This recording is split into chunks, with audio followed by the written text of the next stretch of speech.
আমি আজকের কথা শুরু করার আগে কোরআন শরীফের একটা আয়াত বলতে চাই, কারণ জামাতের একজন নেতা আছেন এবং জাহিদ ভাই আমার পাশে বসা শামা আপা আমাদেরকে আজকে বলবে যে আমরা হচ্ছি কাফের, আমরা নামাজ রোজা করি না, চুল ছেড়ে এসেছি।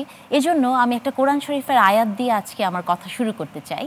সূরাতুল সফে বলা হয়েছে, হে বিশ্বাসীগণ, তোমরা কেন এমন কথা বলো যা তোমরা নিজেরাই মেনে চলো না, যা তোমরা যা করো না তোমরা তা বলো, আল্লাহর কাছে এটি অত্যন্ত অপছন্দের। জামাতে ইসলামী এমন একটি স্ট্যান্ডে কথা বলেন, হ্যাঁ, যেটি তারা বিশ্বাস করেন সেটি তারা বলেন না, যেটি তারা বলেন সেটি তারা বিশ্বাস করেন না। জোর দিয়ে বলছি কেন জানেন? এই যে পিয়ারের কথা শামা আপা যে প্রসঙ্গটি তুললেন, বা উনারা যে ক্যান্ডিডেট দিয়েছেন, আপনি কি জানেন ক্যান্ডিডেট তো একদম প্রথম থেকে দেয়া আছে। কয়েকদিন আগে আমি উনাদের একজন নেতাকে শুনলাম যে তিনি বললেন উনারা ক্যান্ডিডেটটা দিয়েছে পিয়ারের কথা মাথায় রেখেই। কি অসম্ভব কথা দেখেন। হ্যাঁ, উনাদের রেজাউল করিম বলেছেন, আমি কোট করছি কারণ আমি সেই টক শোতে ছিলাম, উনারা বলেছেন যে ক্যান্ডিডেট আমরা দিয়েছি ওই প্রথম থেকে পিয়ারের কথা, অথচ জামাতে ইসলামী পিয়ার চেয়েছে অনেক আগের থেকে, কিন্তু ঐক্যমত্য কমিশনের আগে কিন্তু পিয়ারের কোনো প্রসঙ্গ ছিলই না। ভাই আমার একটা কথা বললেন যে পিয়ার ওনারা চান প্রত্যেকের ভোটাধিকার মূল্য পাবে, এজন্য প্রত্যেকের ভোটাধিকার যদি মূল্য পায় প্রত্যেকের মতামত মূল্য পাবে না।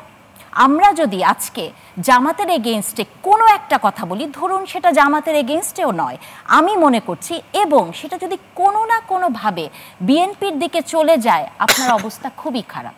আমি নিজে ব্যক্তিগত অভিজ্ঞতা থেকে বলছি যে এই কয়দিন যা গেছে যে জামাতের লোকজন বা অনেকেই এমন ট্যাগিং দেয়, এমন অশ্লীল কথা লেখে, হ্যাঁ, এটি খুব দুঃখ ভারাক্রান্তে বলছি। এবং তার সাথে এটিও বলছি, আমরা টকশো করার পরে যেসব হুমকি পাই সেসব হুমকিগুলো ইমেলে দেওয়া হয় এবং তাতে এই বিষয়গুলো নিয়ে কথা বলার কারণে কোনো হুমকি আসছে?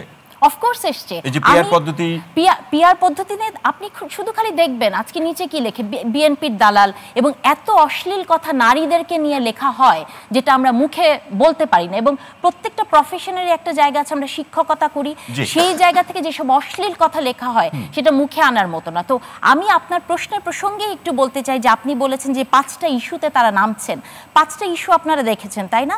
আমি অন্যগুলার কথাও যদি না যাই, একটা ইস্যুতে আছে যে আওয়ামী লীগের এবং দুর্নীতির বিচার হতে হবে।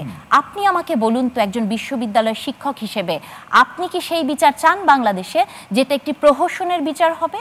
আপনি কি চান না যে শেখ হাসিনার বিচারটা এমন করে হবে যে উনি একজন অপরাধী হিসেবেও তার একজন আইনজীবী থাকবে, এবং সেই বিচারটা এমন করে হবে যে যাতে 2 বছর পরে কেউ না বলতে পারে যেটা একটি প্রহসনের বিচার? সরকার তো বলছে, আপনার এই প্রসঙ্গে আমি একটু লাইন যুক্ত করি, সরকার তো বলছে এই বিচারটা হবে আসলে দৃষ্টান্তমূলক, এই অর্থে যেটা নিয়ে কোনো প্রশ্ন থাকবে না। হ্যাঁ, তাহলে যদি প্রশ্ন না থাকে, এই বিচার শেষ করে কি ইলেকশন হওয়া সম্ভব? আপনার কি তাই মনে হয়? এটা তো সম্ভব না, কারণ অ্যাটলিস্ট শেখ হাসিনা যে ধরনের অপরাধী, তার যত অপরাধ, এই বিচার শেষ হতে অ্যাটলিস্ট বছরের পর বছর লাগবে। তাহলে কি ইলেকশনটা বছরের পর বছর থেমে যাবে? এবং এই যে বললাম না, এখন এই মুহূর্তে বিএনপির দালাল এবং অসম্ভব আজে বাজে কথা এখনই আপনি দেখবেন।